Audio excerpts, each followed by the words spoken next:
Beralih ke informasi lain pemirsa, siang tadi 300 massa yang tergabung dalam Front Perjuangan Rakyat Sulawesi Selatan mendatangi kantor PT PN 14 Makassar untuk melakukan aksi unjuk rasa. Mereka menolak segala bentuk intimidasi terhadap petani di Polong Bangkeng, Takalar.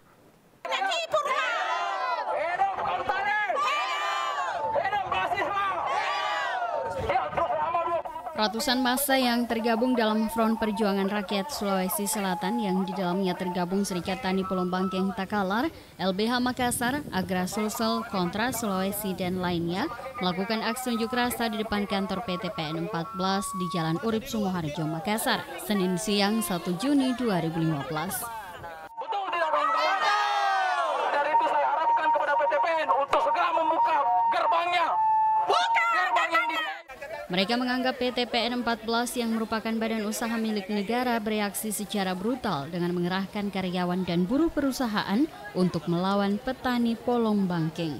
Untuk itu mereka menyatakan Jokowi berbohong soal reformasi agraria dan tidak becus menyelesaikan konflik agraria.